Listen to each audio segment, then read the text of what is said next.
अस्सलामु अलैकुम वरहमतुल्लाहि वबरकातुह। कुर्बानी के हवाले से बहुत ही अहम और ज़रूरी मसला आज मैं आपके सामने पेश करने जा रहा हूँ।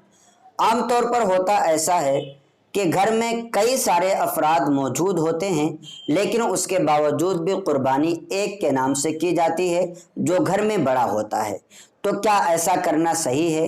क्या जो घर का मालिक है सिर्फ उसी के नाम से कुर्बानी करना ज़रूरी है?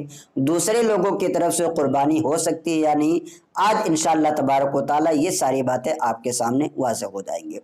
तो इसको जानने के लिए सबसे पहले आपको ये समझना ज़रूरी है कि कुर्बानी करना किन लोगों पर वाजिब है। कुर्बानी करना हर साहिब निसाब मुसलमान आकिल बालिग पर वाजिब है। साहिब निसाब कौन होता है? साहिब निसाब वो है जिसके पास 52.5 तोला चांदी या 7.5 तोला सोना या इन दोनों में से किसी एक की कीमत या इन दोनों में से किसी एक के बराबर माल तिजारत या ऐसे ही क्या नाम है, जैसे सोना चांदी मिला करके या चांदी और पैसा मिला करके या चांदी और सामान तिजारत मिला करके, बहरहाल चाहे अकेले अकेले या किसी एक को दूसरे के साथ या तीसरे के साथ मिला करके अगर निसाब की मिकदार को पहुंच जाए कि जिसमें 52.5 तोला चांदी आज के ज़माने में ज़्यादा से ज़्यादा 35 से 40 हज़ार उसकी कीमत बनती है, तो अगर किसी के पास इतने हों तो ऐसी सूरत में उस पर कुर्बानी करना वाजिब है। अब अगर घर में कई अफराद हैं, जैसे 4 लोग हैं, कमाने वाले भी चारों हैं, छोटा भी कमाता है, उससे बड़ा भी कमाता है, उससे बड़ा भी कमाता है और वालिद साहब हैं ये भी कमाते हैं, तो ऐसे सूरत में अब देखा यह जाएगा कि क्या चारों के पास 40 हज़ार लगभग जो है पैसे मौजूद हैं। तो अगर चारों के पास मौजूद हैं तो चारों पर कुर्बानी करना वाजिब है, और अगर उनमें से दो के पास मौजूद है तो 2 की तरफ से कुर्बानी करना ज़रूरी है। अब घर में औरतें भी होती हैं, घर में औरतों के पास आमतौर पर सोना चांदी मौजूद होता है जो निसाब को लगभग पहुंच जाता है।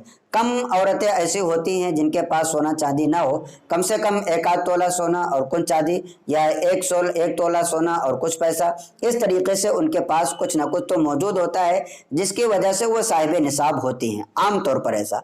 हाँ, अगर किसी के पास कुछ भी नहीं है तो जाहिर सी बात है वो साहिब निसाब नहीं है। हाँ, अगर कुछ पैसे रखे हुए हैं जो निसाब को पहुँचते हैं, जैसे मैंने बताया 35 से 40 हज़ार, तो औरत पर भी कुर्बानी करना वाजिब और ज़रूरी है।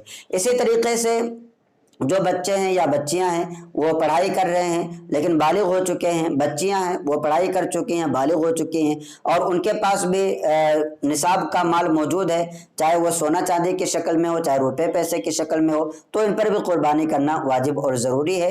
अगर औरत अपनी तरफ से कुर्बानी नहीं करती है तो शौहर को चाहिए कि वो अपनी तरफ से औरत के नाम पर कुर्बानी करवा दे, ये चीज़ें बेहतर हैं।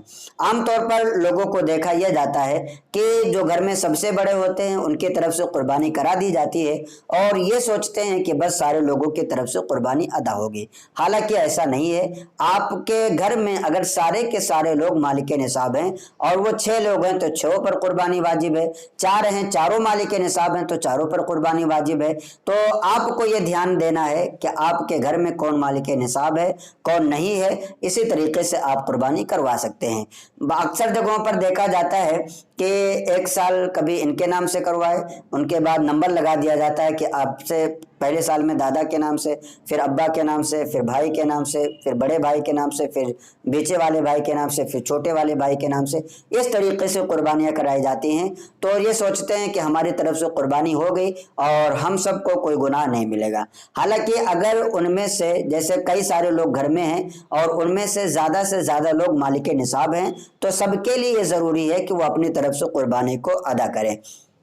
एक चीज़ ये कि किसी के पास पैसा तो है लेकिन कर्ज वगैरह उसके ऊपर लदा हुआ है, तो अब ये उसके लिए मसला ये है कि कर्ज को अपने निकाल करके बकिया अगर उसके पास फिर निसाब का माल बचता है तो ऐसी सूरत में उस पर कुर्बानी वाजिब होगी, वरना कुर्बानी वाजिब नहीं होगी। इसको मिसाल के तौर पर यूँ समझे कि किसी के पास 1 लाख रुपया है लेकिन उसके ऊपर 50 हज़ार रुपया कर्ज है। अगर वो 50 हज़ार रुपया निकाल देता है तो फिर भी उसके पास 50 हज़ार रुपये बचते हैं जो निसाब की मिकदार तक पहुँच रहे हैं। तो تو اب ایسے صورت میں اس شخص پر قربانی کرنا واجب ہے، اگر نہیں کرے گا تو گنہگار ہوگا۔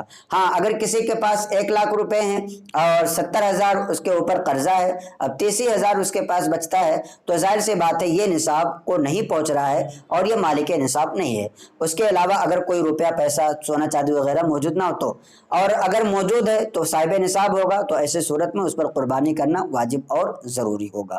تو یہ سارا خلاصہ جو میں نے آپ کے سامنے پیش کیا ہے، آپ اس کو باریکی سے سمجھیں اور اس کو سمجھ کر کے اپنے گھر میں بھی عمل کروائیں، اپنے دوستوں احباب کو بھی بتائیں جن کے بارے میں عام طور پر آپ کو معلوم ہے کہ یہ واقعی صاحب نصاب ہیں لیکن یہ بھی غلط فہمی کے شکار ہیں، تو آپ ان کو ضرور یہ کلپ بھیجیں تاکہ ان کی اصلاح ہو سکے اور وہ بھی آئندہ سے گناہوں سے بچ سکے۔ آپ سے گزارش ہے کہ آپ زیادہ سے زیادہ علم دین حاصل کرنے کے لیے ہمارے اس چینل سے جڑے رہیں، اپنے دوستوں احباب کو بھی ہمارے چینل سے جوڑیں۔ انشاءاللہ تبارک و تعالی اسی طرح سے دینی اور معلوماتی ویڈیوز آپ کے سامنے پیش کی جاتی رہیں گی۔ السلام علیکم ورحمۃ اللہ وبرکاتہ۔